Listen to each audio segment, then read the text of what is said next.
He is the only villain in film history who won an Oscar for Best Actor just by eating people, and is even revered by hundreds of millions of netizens as the most elegant cannibal in history. Recently, a series of murders have occurred in multiple cities across the United States. 4 of the victims were skinned before their bodies were dumped in the wilderness. What's even more bizarre is that all the deceased were plump young women, because the killer believed that the skin of women with such figures was most suitable for making human skin coats. Since this was a serial murder case involving multiple cities and had triggered widespread national panic, the local police department handed over the case to Jack Crawford, the head of the Behavioral Analysis Unit of the FBI, to take full charge. However, months passed with no progress. In desperation, Crawford decided to take a risky approach. He even recruited Clarice, an ungraduated intern, to assist in the investigation. This was because the serial killer behind the case, Buffalo Bill, was a high-IQ antisocial extremist, and traditional criminal investigation methods had yielded no results. So Crawford wanted to use Clarice, an intern proficient in criminal psychology, to conduct a psychological profile of Hannibal, the serial cannibal imprisoned in a mental hospital. Before being captured, Hannibal was a top psychology expert, capable of accurately profiling a killer's physical characteristics based solely on subtle clues. Crawford said this could greatly narrow down the scope of the investigation into Buffalo Bill. Clarice was well aware that Hannibal was a real cannibal, but she still took on the task without hesitation. Born into a poor rural family, she had worked desperately to become an FBI intern. However, the FBI was a male-dominated public service system, so Clarice often faced discrimination. This suffocating sense of oppression drove her to be extremely determined to prove her abilities. Thus, she risked her life to take on this task that would change her life. Soon, Clarice arrived at the mental hospital where Hannibal was imprisoned. When the director saw that an inexperienced and beautiful female agent had been sent, he said contemptuously, "Even the FBI uses women as bait." Faced with the verbal provocation, Clarice calmly retorted, saying she was the top student in criminal psychology at the University of Virginia, which annoyed the director greatly. When they reached the deepest part of the underground cell, the director arrogantly instructed that no pencils, pens, or even staples or small clips on documents could be passed during the conversation. The security was so strict because,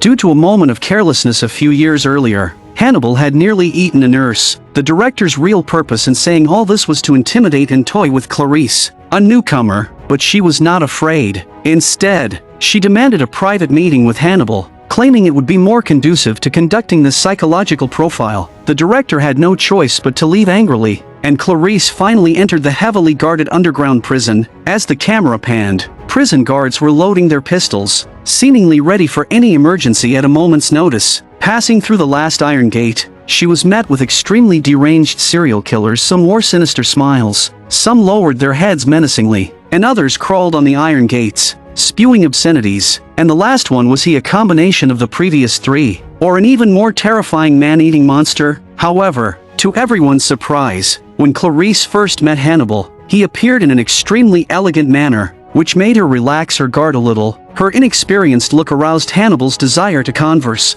and thus a wonderful psychological manipulation experiment began quietly. First, Hannibal asked to see Clarice's FBI ID. As the two slowly moved closer, Clarice entered Hannibal's aura, creating a psychological hierarchy where he held the upper hand. Then, Hannibal pointed out that her ID would expire in a week, exposing her identity as an intern to weaken her sense of authority, forcing her to converse as a student seeking advice rather than a law enforcer. Clarice's honesty earned her the chance to continue the conversation. Hannibal gently looked up and, through the small holes in the bulletproof glass, smelled the cheap perfume Clarice was wearing. He even directly pierced through the elite image she had feigned with her professional attire. He mocked her for carrying an expensive bag but wearing cheap shoes, calling her tasteless, and pointed out that she was inferior. Desperately hiding her accent, he asked if her father was a dirty miner, if other men could easily get close to her, and finally, if she dreamed of leaving her small village to join the FBI. These words instantly laid bare Clarice's innermost self, reducing her from an FBI agent to an observed prey. But she maintained eye contact and immediately retorted, "If you're so skilled at analyzing others, why don't you analyze yourself?"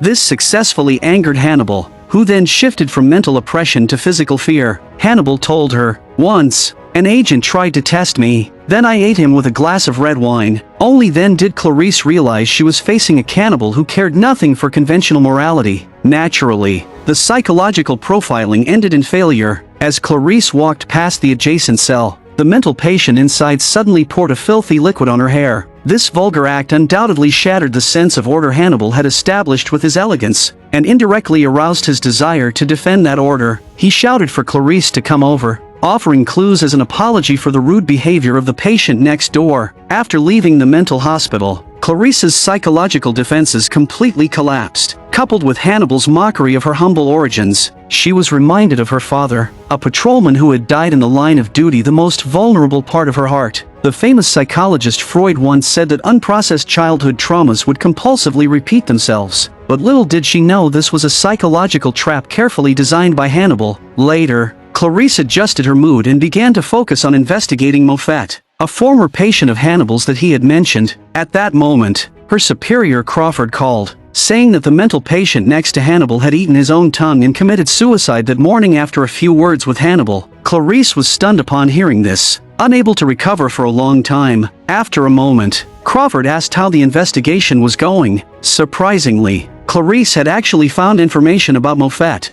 a former patient of Hannibal's, who owned a self-storage warehouse. Strangely, the rent was paid by Hannibal. Suspicious, Clarice rushed to the warehouse that night. Inside, there were numerous female mannequins and a female head preserved in a formaldehyde jar. With this major discovery, Clarice immediately drove back to see Hannibal, asking who the head in the warehouse belonged to and how it was connected to the Buffalo Bill serial murders. Seeing that Clarice was somewhat intelligent, Hannibal once again played the role of a Riddler, giving 2 clues. First, the deceased was a man who loved wearing women's clothes. Second, the killer was the deceased's boyfriend, and he might have changed his appearance by now. But when Clarice tried to press further about the connection to the Buffalo Bill case, Hannibal changed the subject, saying that because he had made the lunatic next door swallow his tongue and commit suicide, the director had confiscated all his sketches. Clarice felt guilty about this, which was exactly what Hannibal wanted. So he proposed, if Clarice could get him transferred to a prison with a view outside the window, he would conduct a psychological assessment of Buffalo Bill until the killer was caught. Clarice asked Hannibal if he knew who the killer was. Hannibal didn't tell her, but said, "I can wait. But can you?" His words seemed to imply that another victim would appear soon. Meanwhile, Buffalo Bill had already targeted his next victim to skin. Moments later, he disguised himself as a mover with a hurt arm to attract the victim's attention. The kind-hearted girl didn't think twice and went to help.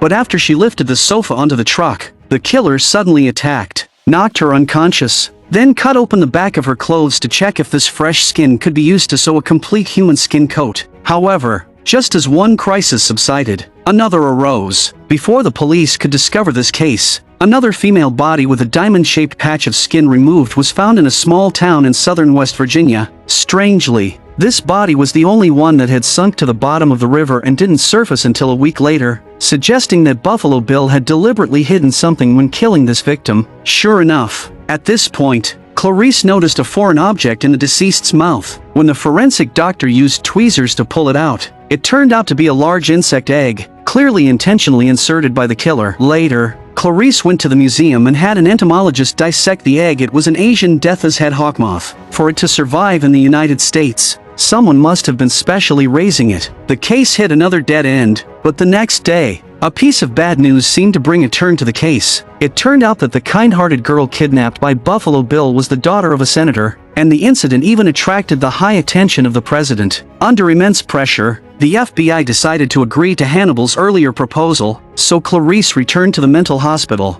requesting a private conversation with Hannibal, but was blocked by the director. The director wasn't stupid if the case could be solved. He wanted a share of the credit, so he insisted on joining them. Clarice gave him the phone number of the U.S. Attorney's office and told him to discuss the matter with them. This bluffed the director, but he seemed to have a backup plan. When Clarice stood before Hannibal, she said that as long as he could identify Buffalo Bill and rescue the hostage, the senator would agree to transfer him to a mental hospital in Oneida Park, New York. There, the windows would offer a view of the outside at all times, and he would even get a week at the beach every year. Although he would be accompanied by prison guards the entire time, it was far better than living in this windowless basement. Upon hearing this, Hannibal seemed satisfied. "Is there anything unusual about Hannibal?" Clarice replied, "There's a foreign object deliberately inserted into her throat. This hasn't been made public yet, and we don't know what it means." Hannibal asked, "A butterfly?" Eggs to moths symbolize transformation, he said. It means Buffalo Bill wants to transform too. His repeated killings mean the transformation has failed. There are only 3 hospitals in the country that perform gender reassignment surgery. He continued, just find out who applied and was rejected, and you'll quickly identify Buffalo Bill. After all, there aren't many people seeking gender reassignment. Little did they know that the director was eavesdropping on everything. When Clarice left the hospital, the director had Hannibal tied up tightly, saying that the conditions Clarice had mentioned were all lies, just a usual trick of the FBI to get useful clues. But he really could get Hannibal transferred to another hospital and sign a valid guarantee, on the condition that Hannibal revealed Buffalo Bill's whereabouts. Hannibal said Bill's real name was Lewis. I'll tell the senator the rest myself, but only in Tennessee, and I have a few conditions of my own. Unknowingly, the careless director left his signature pen on the bed. Soon, the police transported Hannibal to Tennessee overnight. When he met the senator, Hannibal deliberately misstated Buffalo Bill's real name but provided correct clues for the rest. He did this to deliberately buy time, giving Clarice a chance to correct her mistake. Hannibal described him as a sturdy man, weighing about 180 pounds, with blonde hair and light blue eyes. He's around 35 years old. He lives in Philadelphia, but maybe not. That's all I can remember. If I think of more, I'll let you know. Later, Hannibal was temporarily detained on the top floor of the courthouse, and the director, having become a key contributor to the case's progress, was praised by major media. No one noticed Clarice arriving at the courthouse from the back. She claimed to be there for a routine core investigation of the case by the FBI. But in reality, since checking the list of people seeking gender reassignment would take time and the imprisoned senator's daughter was in imminent danger, Clarice, after much consideration, decided to seek help from Hannibal. Strangely, Hannibal was not angry about Clarice's earlier deception, as if he had known she would come. For a top psychologist, seeing through a lie was extremely easy. His purpose was to redeem himself by healing Clarice's childhood trauma, the shadow of witnessing his sister being eaten by bad people as a child, thus indirectly achieving self-redemption. To get clues about Buffalo Bill, Clarice had no choice but to cooperate and tell the humiliating story of living with her uncle after her father's death. Under Hannibal's gradual inducement, Clarice told the whole story. She heard noises outside the cowshed, went to check, and saw a group of lambs screaming. She mustered the courage to open the door, but the lambs didn't run away. She picked up one lamb and ran out, but the lamb was still killed. With the end of this psychological experiment, Hannibal confirmed that human nature could be reborn through trauma, just as he digested the regret of failing to save his sister by eating people. But just as Hannibal was about to reveal Buffalo Bill's real name, the director appeared at an inopportune moment. He didn't want the credit to be taken away, so he ordered the guards to take Clarice away. Hannibal slowly stood up. Your case filed.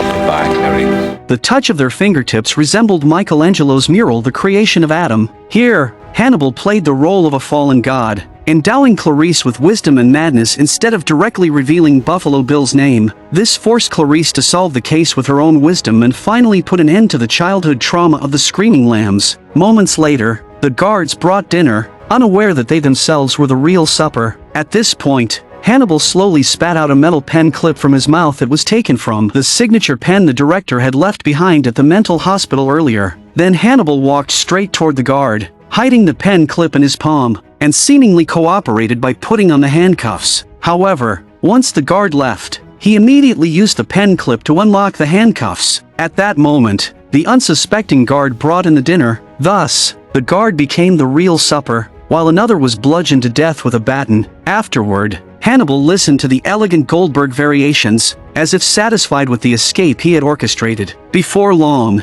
the guards on the first floor heard gunshots. When everyone rushed to the top floor fully armed, they saw a sight they would never forget. At the sheriff's command, everyone quickly searched, but Hannibal was not in the room. At that moment, a young officer noticed that the disfigured old sheriff was still alive and immediately put him on a stretcher to rush him to the hospital for rescue. But as the elevator descended, blood began to seep from the ceiling. The experienced sheriff suspected Hannibal was hiding above. So after sending the injured to the ambulance, all personnel surrounded the elevator entrance with loaded guns. When they opened the maintenance hatch on the ceiling, everyone was completely dumbfounded. It was the sheriff with his face peeled off. The real Hannibal was the one who had just been sent to the ambulance. He put on the sheriff's clothes and wore the sheriff's face, escaping right under everyone's noses. Hearing this news, Clarice knew she couldn't wait any longer. She had to analyze the case quickly to save the senator's daughter. Based on the current clues, the killer's body dumping locations were all chaotic, except for the first victim,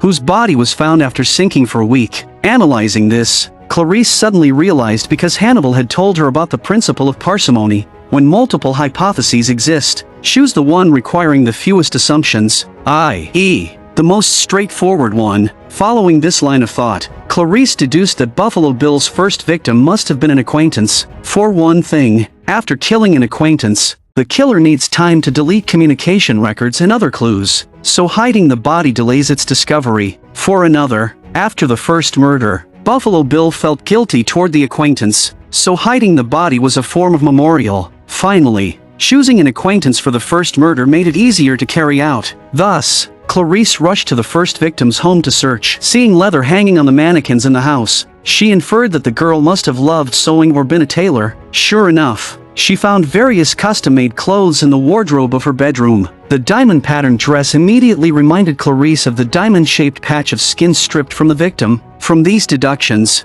she suspected that Buffalo Bill was a friend or colleague of the girl, but certainly also proficient in sewing. He stripped the victim's skin to make a female skin coat for himself, fulfilling his absurd desire for gender transformation. However, when director Crawford heard Clarice's call, he said they had already screened a suspect from 3 hospitals based on Hannibal's earlier information, who matched all characteristics except for the name Hannibal had given, so Crawford led a SWAT team to Buffalo Bill's house 500 miles away. Doubtful, Clarice quietly found the first victim's best friend, who revealed that the two had once interviewed at a Mrs. Lippman's house. Clarice decided to go there to take statements, hoping to find information about Buffalo Bill. Meanwhile, Crawford and the SWAT team arrived at Buffalo Bill's house, only to find he had long moved out. They had the wrong location. Clarice, alone, found the real killer, Buffalo Bill. At first, she thought he was a tailor and entered the house without guard to take a statement, but when she saw a death's head hawkmoth on the sewing thread, she realized the man in front of her was the serial killer Buffalo Bill. In a moment of inattention,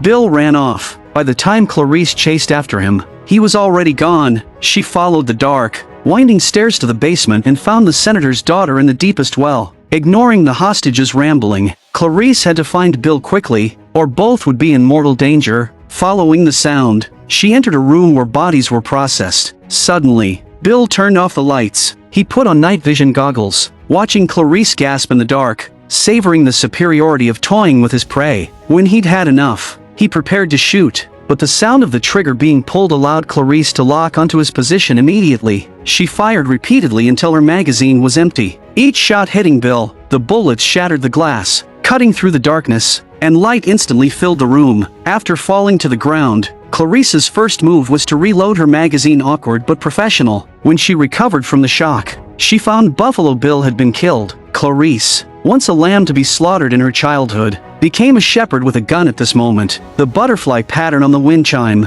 growing from small to large, symbolized her transformation. Later, Clarice became a full-fledged FBI agent as she wished, earning everyone's respect. At the celebration banquet that night, an old friend called. It was Hannibal, who said he wouldn't talk long, so she needn't try to find him. The world's more interesting with you in it.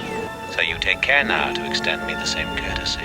Though the movie ends here, the story of Clarice and Hannibal has just begun. Finally, I hope all viewers here have the courage to face their inner traumas, for only by staring at and mastering the darkness can the screaming lambs truly fall silent. I'm a movie enthusiast. Please subscribe to my channel, and I'll see you next time.